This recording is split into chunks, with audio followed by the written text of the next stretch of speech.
Hello my friends, welcome to a new video. Today I'm going to talk about the CSL DD 8Nm in comparison to the MOZA R9.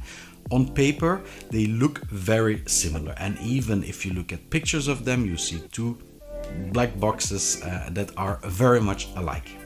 Well, yes, there are two blocks of aluminium with cooling fins and a white logo on it, similar to most other bases out there. A very neutral design. The only thing that really jumps out is that the R9 really is small compared to the CSL DD. I'm not a fan, but appearance is always subjective, and the safe way to design a wheelbase is to keep it as boring as you possibly can. Both manufacturers understand that very well looking at their designs. MOZA is only compatible with PC at the moment of this video, and Fanatec has, with their different versions of the wheelbase, compatibility with both PC and consoles. Mind you, this compatibility comes for an extra price. This is a very tricky thing to test, as it depends from platform to platform and game to game. I chose to test it on the Assetto Corsa Competizione PC version. The settings in ACC are kept the same during both tests, but I feel the steering rotation was a bit different, even though I thought I had locked them. So obviously there are quite some other variables to take into account for this test. For example, the steering wheel I use for the Fanatec base is a 30cm one and for MOZA a 28cm one. This will also influence the driving sensation. One of the things that jumped out was the force of the force feedback. I felt more strain in my muscles while using the R9 over the CSL DD, which is something I didn't expect feeling, since the difference of peak torque was only 1 Nm in favor of the MOZA. But it's not only the peak torque that is important. The CSL DD has a peak torque of 8 Nm but has a holding torque of around 6 Nm, while the MOZA R9 has a holding torque of 9 Nm. This basically means that the MOZA would theoretically be able to give you a third extra torque continuously while you drive. So that could explain why I felt a noticeable difference after the driving sessions in my arms. Personally, I think the strength of the Fanatec is already enough for my usage, since my main goal is a driving simulation. But for people that play games that demand a more higher torque, like open wheel games or enjoy some personal workouts while driving, the extra force of the R9 will be very welcome. Another thing I noticed is that the MOZA is much more nervous and raw than the Fanatec. The Fanatec feels more relaxed and smooth to drive. I noticed it too in BeamNG, so I'm not sure this is just about the settings. I wouldn't say the R9 has less detail than the CSL DD, it just feels less refined. It's not necessarily bad, it's just different, and it certainly keeps you on your toes when driving. I think both bases certainly have their merit and are fantastically fun to drive. The lap times between both were very similar, and I can't really tell which of both is the most precise. For my taste and driving style, like I said, I prefer the Fanatec CSL DD, but I could certainly understand why other people would prefer the more intense R9. Continuing with the hardware, there is the quick release system. There is no doubt that MOZA has a superior hardware for it.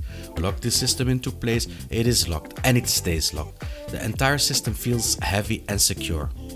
This is not so much the case for the Fanatec quick release system.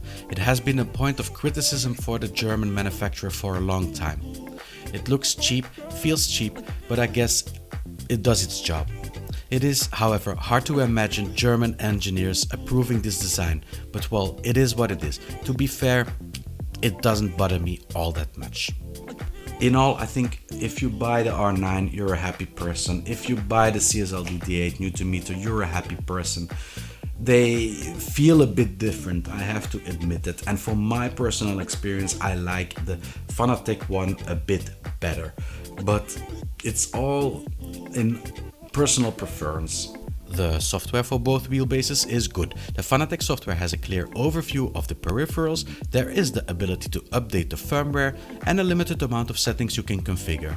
The design of it is kept very German, simple and efficient, but it misses that bit of extra.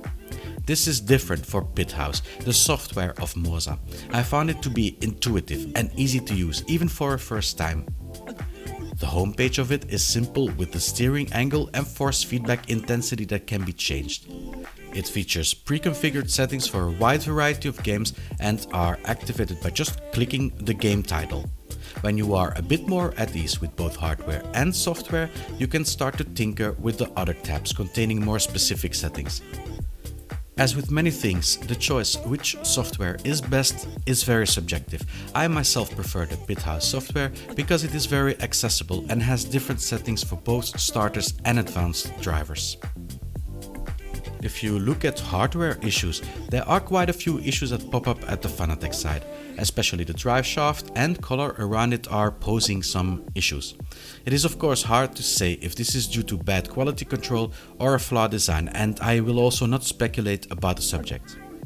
At the side of MOZA, for now I don't notice any structural issues popping up on the fora. I did notice the base does become quite warm when using it, more than the Fanatec base does. But again, it's not a real issue since the housing is made to guide the warmth out. Another thing to discuss is the ecosystem. Despite the relative short amount of time MOZA has been producing hardware for sim driving, they do already have quite a portfolio of peripherals. It are especially the open wheel steering wheels and that are much appreciated and liked by MOZA users. In terms of size, however, Fanatec has the most choice. You can get a relatively cheap steering wheel that actually feels already very decent from them. The two last things to take into account are availability and price. While MOZA delivers over the entire world, Fanatec does have a certain amount of countries it only delivers to. When it comes to price, it also depends on the availability. For the countries that are on the whitelist of Fanatec, the pricing is a very good bang for buck. The same goes for MOZA. Their price is relatively good bang for buck, but in my opinion just a bit less than the Fanatec offer, excluding of course shipping prices and taxes. So in the end, it's a very close call between these bases. But these models are not the most sold, and it's a different story at the entry level. And when you buy an entry level wheelbase from these manufacturers, there is just something to keep in mind. There are a lot of people that shift from their Logitech gear to direct drive, and they see like 5 Nm, its starter package, and they go for it. With MOZA there is an issue. If you want to upgrade, you will need to buy another base, the R9, one that I reviewed. But if you go via Fanatec, you can just buy the PSU. You already have the hardware, that being the motor. It can be unlocked just by adding a PSU, which will be much cheaper to upgrade.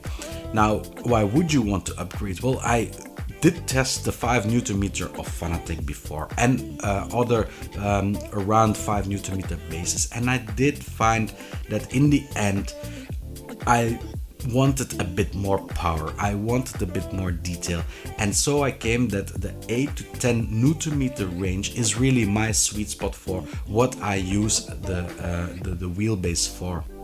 If you wonder what wheelbase will be mounted on my rig for the following time, it will be the Fanatec GTDT Pro. The compatibility is for me as a reviewer and fan of Gran Turismo simply a necessity. Thank you all for watching. If you buy some new hardware, please remember to use an affiliate link, be it mine or another content creator. It really helps us out. If you have any comments, put them in the comment section below, and I will see you all next video. Bye bye.